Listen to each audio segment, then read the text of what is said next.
न्यूज़.o में आपका स्वागत है। आज योगी जी बहुत परेशान होंगे और प्रकाश जावड़ेकर की छुट्टी हो गई है, जो ये कहते थे कि ये सबसे ज़्यादा सरदर्द जो है ये यूट्यूबर्स देते हैं, क्योंकि मीडिया को तो शायद उतनी दिक्कत उनको मीडिया से नहीं थी। वो लिख के सुप्रीम कोर्ट में दे चुके हैं।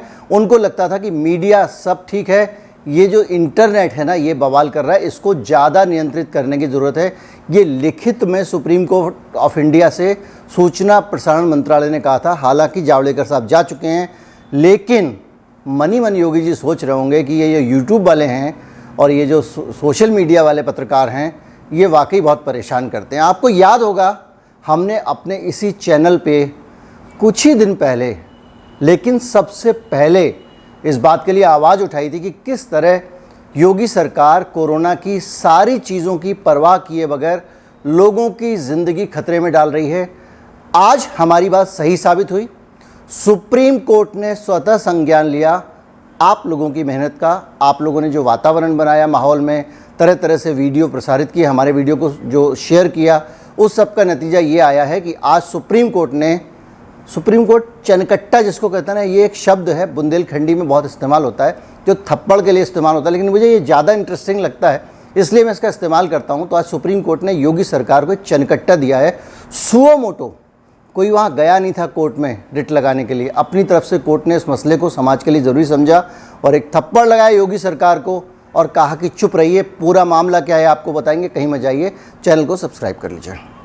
वैक्सीन को लेकर तो पूरी खबर आ गई है। कोरोना है भी या नहीं है, जो आपके जीने की पहली शर्त होगी आपको वो करनी ही होगी। और विचलित करने वाली खबरें, सबसे ज़्यादा मुनाफा बाजार को हो रहा है। वायरस है उसका हवा में घुल जाना, इससे बड़े सवाल खड़े हो गए। इस पे बातचीत करेंगे। नमस्कार। मसला अगर आप जानना चाहते हैं तो मसला बड़ा सिंपल और सादा है।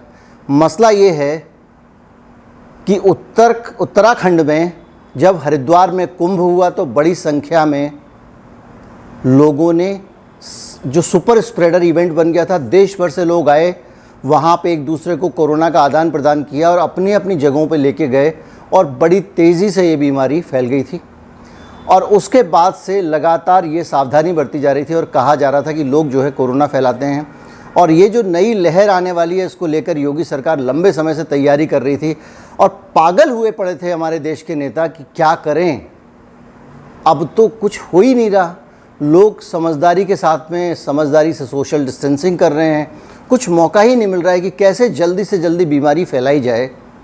जब पूना वाला विदेश से बाहर आया है तो उसको कुछ मिलना तो चाहिए ना।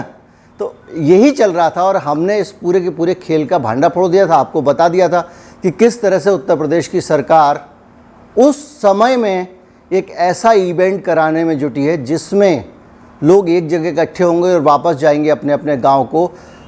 उस इवेंट से पहले आपको याद होगा कि खुद भारत सरकार ने कहा, भारत सरकार के जो स्वास्थ्य सचिव हैं उन्होंने कहा कि अभी दूसरी लहर गई नहीं है, तीसरी लहर की बात बाद में करना भैया, अभी दूसरी लहर बची हुई है जो सबसे घातक थी। डेल्टा वेरिएंट बचा हुआ है, अगर आप ज़्यादा भीड़ भाड़ और ये सब बढ़ा दोगे तो दोबारा फैल सकता है। ये मेरे शब्द नहीं है, मेरे सिद्धांत नहीं है, मेरा विचार नहीं है, ये सरकार के विचार है, सरकार का सिद्धांत है। मैं तो पत्रकार हूँ। जो ये कहती थी कि इस दौरान भीड़ भाड़ लगाना खतरनाक हो सकता है। मसूरी में जब पर्यटक इकट्ठे हुए तो देश के प्रधानमंत्री तक ने उस पर टिप्पणी कर दी ताकि पूरे के पूरे लोगों का फोकस इस पर रहे कि देश के लोग ही नालायक हैं और ये बीमारी को लेकर सजग नहीं हैं। जब तीसरी लहर आए तो कहा जा सके कि इन जैसे लोगों के कारण हुई। और आप जानते हैं कि व्हाट्सएप पे, आपके व्हाट्सएप ग्रुप में भी कुछ एक ऐसे होंगे जो हर चीज़ में जनता को दोष देते हैं। बहरहाल अब उस सब के बाद भी योगी सरकार कांवड़ यात्रा करने पर तुली हुई है। उसने पहले उत्तराखंड सरकार पे दबाव डाला, जब हमने वीडियो बनाया था आपको बताया था। खुशी की बात यह है कि उत्तराखंड सरकार ने उस दबाव में आने से इनकार कर दिया। अब योगी सरकार कह रही है कि वो अपने यहाँ तो कांवड़ यात्रा कराएगी। कांवड़ यात्रा यूपी में होने का मतलब ये है कि यूपी के जो कांवड़िए थे वो हो सकता है इस बार उत्तराखंड के हरिद्वार ना आए, लेकिन वो अपनी गढ़गंगा तो जाएंगे जो उत्तर प्रदेश में है, या दूसरी जगहों पे जहाँ जहाँ उत्तर प्रदेश में कांवड़ यात्रा होती है, बनारस में होती है, वहाँ जाएंगे। और कांवड़ यात्रा का मतलब ये है कि 50 लोगों का झुंड अपने गांव से उठ के, अपनी गली, अपने मोहल्ले से उठ के वहाँ पे जाएगा 10 से 20 जगह रास्ते में रुकेगा, अलग अलग कैंपों में मस्ती करेगा, दूसरे कांवड़ियों के साथ में खाएगा पिएगा, मालिश करवाएगा और उसके बाद में वो अपने घर वापस जाएगा। यानी उसका जो ये पूरा शेड्यूल है, इसके अंदर ज़बरदस्त लोगों का इंटरेक्शन, अलग अलग तरह के लोगों के साथ इंटरेक्शन और एक जगह जाके मेला लगाना किसी नदी के किनारे और वापस आना शामिल था। ये इवेंट ज़बरदस्ती कराने पे यूपी के मुख्यमंत्री तुले हुए थे। उत्तराखंड के मुख्यमंत्री तो पहले सत्यानाश कर चुके हैं, महाकुंभ के नाम पर जो कुंभ किया था उन्होंने, और उसका नुकसान ये हुआ कि पूरे देश में कोरोना फैला। सारी एजेंसियां कंफर्म कर चुकी है, इसलिए इससे मुकर नहीं सकते हैं। हालांकि तब के मुख्यमंत्री की विदाई हो चुकी है, तीरथ सिंह रावत इस्तीफा देके जा चुके हैं।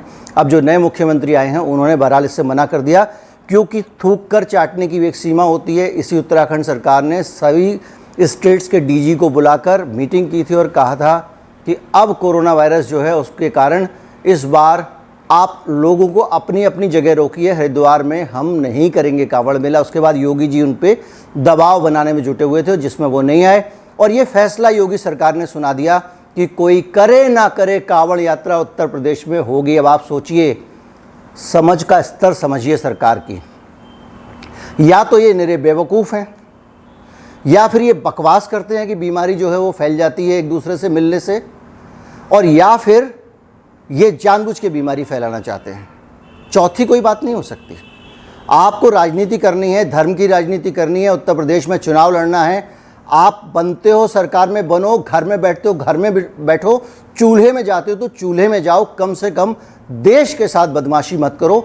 देश जो है वो आपकी सेवा करने के लिए नहीं बना है, आपकी हसरतें पूरी करने के लिए। लोगों के प्राण दांव पे नहीं लगाए जा सकते। यही योगी जी हैं। आपको याद होगा उत्तर प्रदेश में अयोध्या में इस पूरे स्प्रेड के बीच में इन्होंने धूमधाम से दिवाली मनवाई थी। यही पार्टी है जिसने उत्तराखंड में बढ़िया से धूमधाम से हरिद्वार मेला कराया। यही नेता लोग हैं, तृणमूल पार्टी और ये बीजेपी, जिन्होंने खुल के बंगाल में लोगों की जान के साथ खेला। और अब फिर चुनाव आ रहा है। चुनाव से पहले आतंकवादी घटनाएं क्या होती हैं और अलकायदा जैसे खतरनाक आतंकवादी संगठनों के पास कट्टे कैसे निकलते हैं, ये सारी चीज़ें समय समय पे आपके पास आती रहेंगी। लेकिन फ़िलहाल घटिया राजनीतिक हसरतें, चमकते हुए बंगले में रहना, लाल बत्ती की गाड़ी लगाना और शान के साथ घूमना, और जिसको चाहा जिसके साथ जो चाहो एक ऑर्डर करके अच्छा या बुरा कर सकना, इस तरह की सत्ता का जो ताकत है वो पाने की हसरतों में ये लोग लोगों के जीवन के साथ खेल रहे हैं। इन लोगों को पहचान लेना चाहिए। मैं आप सब की तरफ से धन्यवाद करूंगा सुप्रीम कोर्ट ऑफ इंडिया को, जिसने इस हरकत का सुओ मोटो नोटिस लिया, कॉग्निजेंस लिया और उसने अब नोटिस जारी किया फटकार लगाते हुए, और यूपी सरकार से कहा आइए जवाब दीजिए। इवेंट तो नहीं होगा, ये तो पक्का है कि अब कुंभ महाकुंभ जो है वो जो हो गया सो हो गया। अब कम से कम कांवड़ यात्रा तो नहीं होगी। योगी जी कितने बड़े आकुड़ू भले ही बने रहें, लेकिन एक बात पक्का मान के चलिए कि हम सब की नज़र में एक्सपोज हो गई है देश की राजनीति। या तो वो हमें ये कह के बेवकूफ़ बना रही है कि भैया कोरोना होता है और आपको ये हो जाएगा वो हो जाएगा, सोशल डिस्टेंसिंग रखो, और 500-500 रुपये मास्क के नाम से हमसे झटक रही है। एक ही चीज़ सच हो सकती है ना। या फिर ये हो सकता है कि वो जनता की परवाह नहीं करती, वो जानती है सुपर स्प्रेडर इवेंट है। ये वाली बात ज़्यादा सही लगती है, क्योंकि पूरी दुनिया का सारे वैज्ञानिक और पूरी वैज्ञानिक कम्युनिटी कह रही है कि कोरोना जो है वो सोशल डिस्टेंसिंग नहीं करने से फैलता है, भीड़ नहीं लगानी है, सार्वजनिक स्थल पे इकट्ठे नहीं होना है। और या फिर ये सही हो सकता है कि ये सब लोग अपने लिए जनता को आग में झोंक सकते हैं। इनको खुद से मतलब है, जनता से बिल्कुल नहीं है। ये बेहद स्वार्थी और घटिया कौम है जो पॉलिटिशियंस हैं, और ये सिर्फ अपने लिए जीते हैं। इन तीनों में से जो भी मतलब सही, लेकिन सबका अर्थ सिर्फ एक ही है, और वो ये है कि इस देश के नेता इस लायक नहीं है कि उनका सम्मान किया जाए। और कम से कम एक बार फिर ये साबित हो गया है। उम्मीद करता हूं कि अब आने वाले समय में आप लोग इनके तंत्र और जादू से आज़ाद रहेंगे, सावधान रहेंगे, और जो सही है गलत है वो देखेंगे। कहाँ से आया ये नहीं देखेंगे, व्यक्ति को नहीं देखेंगे, आपका फेवरेट हो या ना हो, काम देखेंगे उसका कैसा है। इसी से जीवन देश का, हमारा, आपका, सबका ठीक होगा। उम्मीद करता हूं कि ये वीडियो आप ज़रूर फॉरवर्ड करेंगे। थोड़ा साहस करिए, आपके ग्रुप में कुछ लोग होंगे जो आपको इसके लिए वीडियो शेयर करने के लिए हो सकता है कि ट्रोल करना शुरू कर दें, इकट्ठे हो जाएं, कोई बात नहीं। हमारी ताकत में अपनी ताकत मिलाइए, और अगर सपोर्ट करना चाहते हैं तो UPI ID डिस्क्रिप्शन में है, वहाँ जाकर अंशदान दीजिए। ज़्यादा से ज़्यादा लोगों को इस चैनल से जोड़िए, सब्सक्रिप्शन बढ़ाइए। ये ताकत बढ़ती रहेगी, हिम्मत बढ़ती रहेगी और बेहतरीन खबरें आती रहेंगी। जावड़ेकर सोशल मीडिया को डुबोने की हसरतें लेकर आते रहेंगे और जाते रहेंगे। रविशंकर प्रसाद सेंसरशिप लगाते रहेंगे और विदा होते रहेंगे। देश चलता रहेगा, हम और आप चलते रहेंगे अगर हम सब ताकत से काम करेंगे। नमस्कार, जय हिंद।